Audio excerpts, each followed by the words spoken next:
Kikou les petits loups, bienvenue aujourd'hui sur cette vidéo où je présente enfin ma voiture de rallye 1/10 LC Racing PTG2R que Tony a commencé à monter, que Fabien a terminé.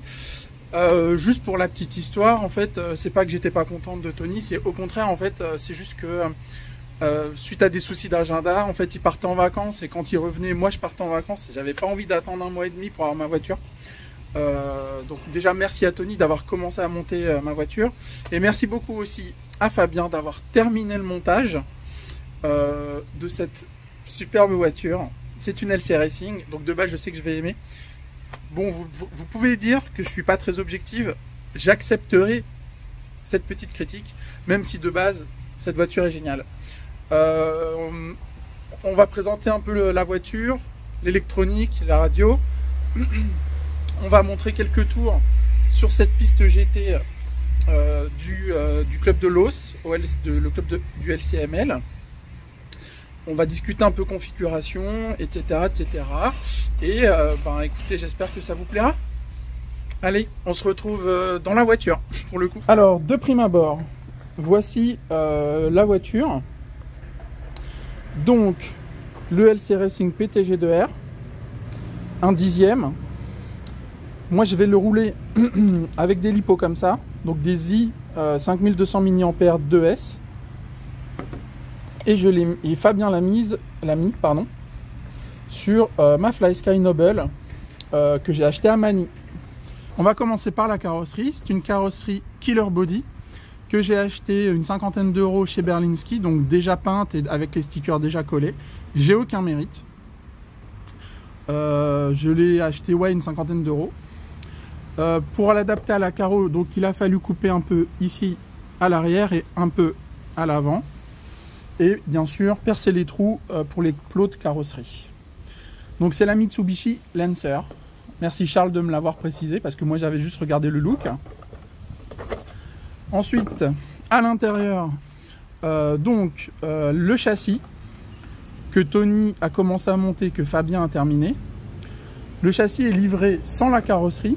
Par contre il est livré avec cette coque de protection qui est censée empêcher la poussière et la terre de rentrer dans le châssis. Alors il y a les bavettes qui fonctionnent déjà relativement bien j'imagine, et il y a ça en plus qui fonctionne très bien. C'est livré avec le kit.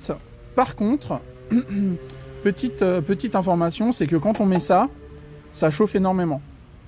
Donc nous ce qu'on va faire, c'est qu'on va mettre un ventilateur ici pour extraire l'air chaud. Alors ensuite, c'est maintenu par deux petits plots, deux petits clips de carrosserie quoi. Voilà. Que j'enlève, j'ai pas envie de me casser les ongles. Voilà. Ensuite, voici la configuration de la machine. On a mis Fabien, parce que moi j'ai voilà, hein. Fabien mon mécano, c'est lui qui gère tout. La mécanique, moi je commence à peine à apprendre. La seule machine que je tripote bien moi-même, c'est quand même Poulpi. Donc on a mis un moteur 13,5 Hobby-Wing G3. Normalement, c'est environ 3600 ou 3900 kV. On a mis un Vario Quick Run. Je ne sais pas si vous voyez bien. Quick Run 10 BL 120. Et pour l'instant, on a mis 15 degrés de timing. On a mis ici un servo AliExpress qui m'a coûté 30 euros, je crois. Avec normalement une vitesse de rotation à 60 degrés de 0,08 secondes ou 0,07 secondes, pardon. Donc voilà, ça c'est pour le côté électronique. Ici vous avez le récepteur qu'on a mis sur la barre centrale, enfin sur la plaque centrale. On a mis le récepteur de la FlySky Noble avec ici l'interrupteur.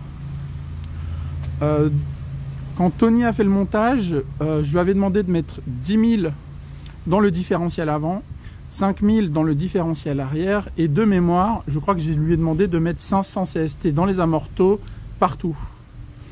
À vérifier dans ses lives, je vous recommande d'aller voir ses premiers lives. On va aller la tester sur la petite piste du club de Los, le LCML. On va la rouler telle quelle, hein, donc c'est-à-dire avec des pneus rallye. Donc je crois que la catégorie dans ce genre de truc, ça doit être le DTM. À vérifier, hein, si vous savez, n'hésitez pas. Et puis on va voir un peu comment elle se comporte, j'ai envie de dire sortie de boîte avec les réglages recommandés. Ok, donc nous voici sur la piste. J'espère que j'ai bien mis la stabilisation vidéo. Donc je suis encore avec ma Akaso Brave 7 que je vais bientôt changer parce que elle me saoule. Je crois que c'est dans ce sens là. Alors, vous m'en voudrez pas, c'est la première fois que je la roule. La piste est mouillée, enfin humide. Il a plu un peu ce matin. Je suis pas avec des pneus piste, je suis avec des pneus rallye.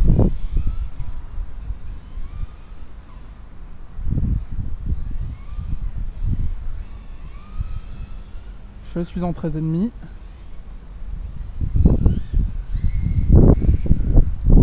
Oh, ça glisse un peu. Bon, de prime abord, alors j'ai du mal à mettre la puissance au sol parce que ça glisse. Bon, j'ai pas les bons pneus, hein, j'ai vraiment fait un test sortie de boîte comme ça. Hein. Alors quand c'est sec, on voit que ça glisse moins quand même. Voilà, donc là, ça glisse. Mais c'est normal, hein, vous inquiétez pas. Alors elle glisse, elle chasse, elle drift facilement. Alors, donc comme je disais, pour une cinquantaine d'euros, vous avez la possibilité d'avoir un kit qui va la convertir en piste. Ce kit, bah, il n'est pas compliqué. C'est 2 tourelles d'amortisseurs plus petites, plus basses. Et 4 amortisseurs plus adaptés pour la piste, donc plus petits aussi j'imagine. Alors si la piste était sèche, je pense que je m'en sortirais mieux. Mais c'est pas grave, on s'amuse quand même comme ça. Je tenais absolument à vous faire un petit run rapidement parce que j'attendais cette voiture depuis très longtemps. Voilà, ça c'est joli.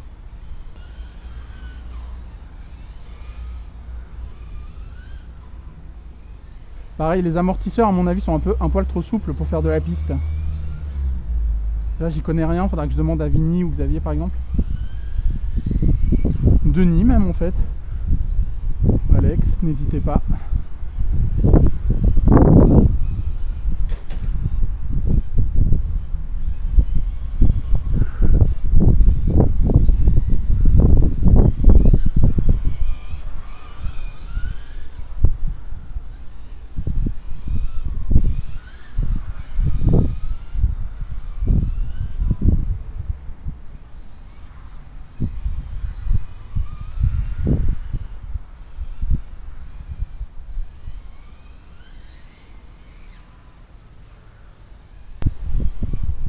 J'espère que le bruit du vent, on va pas trop l'entendre.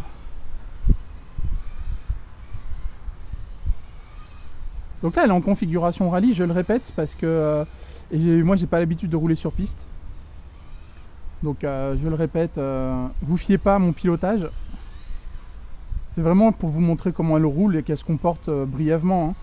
Hein. J'y connais rien en réglage de piste, j'y connais rien en réglage de rallye.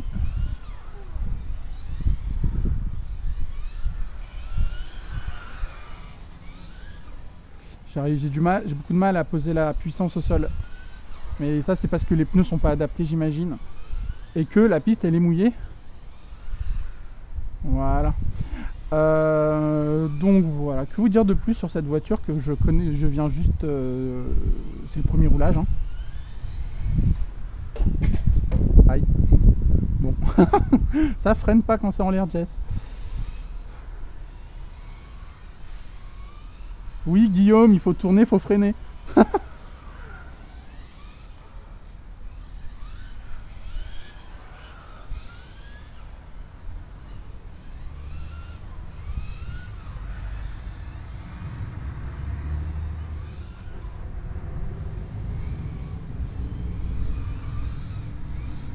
Voilà. Donc cette petite bécane, je l'ai achetée chez FP Modélisme. Ah ouais, le tête à queue. J'ai acheté chez FP Modélisme, donc j'ai bénéficié d'une réduction puisque je fais partie du RC Park. Si vous êtes, alors le châssis lui-même avec les roues sans la carrosserie, il est à 299 € je crois. Il me semble, à vérifier. Je mettrai dans la vidéo une photo du site web. Donc bien sûr, j'aurais préféré la tester sur la piste Rallye 1/10 du RC Park, mais à l'heure où je fais cette vidéo, la piste n'est pas encore ouverte. Principalement à cause du temps, l'entreprise qui a géré ça a dû prendre du retard, malheureusement. Donc on la teste ici, qui est aussi de toute façon une très belle piste, hein.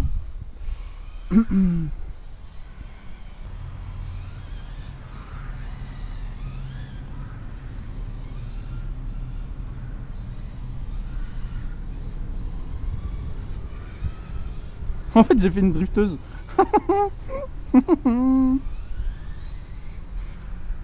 Ouais, ça manque un peu de, ça manque un peu de Vmax. Il faudra voir sur avec d'autres pneus et la piste sèche, parce que là, la motricité, vous voyez, hein, sur les zones ici par exemple, sur les zones un peu mouillées, c'est patinette. Alors, mais vous voyez un peu sur le bitume sec, c'est nickel quoi.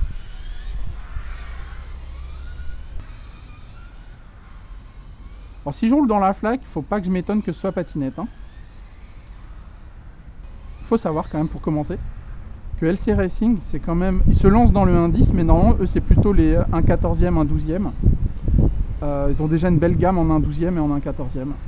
Et en Asie, ils sont parmi les meilleurs constructeurs de voitures sur les petites machines. Et sur le rallye 1/10e, ils sont vraiment très très bons aussi. Je vous engage à aller voir des vidéos de rallye 1/10e en Asie, en Indonésie, parce que c'est vraiment les catégories reines là-bas. Et ce qu'ils font, c'est quand même incroyable. Et j'aimerais bien qu'on arrive à faire ce genre de choses, d'implanter déjà la discipline en France. J'aimerais bien voilà, qu'on fasse ce genre de course. Alors ce serait de l'amical au début, j'imagine, mais je sais qu'on est quelques-uns et quelques-unes dans le club, on n'est pas beaucoup de filles, mais on aimerait bien que le rallye ça prenne de l'ampleur, parce que c'est quand même une discipline méconnue et ça vaudrait le coup quand même que les gens ils découvrent ça. Ah, les pneus ils chauffent, je pense. Ah oui. J'ai essayé d'éviter la flaque. Bref, donc il faut savoir qu'en Asie c'est un peu l'un des meilleurs constructeurs de RC. Que ce soit loisir ou compétition, parce que le rallye 1/10e en Asie ça marche fort, beaucoup plus que le buggy 1/10e.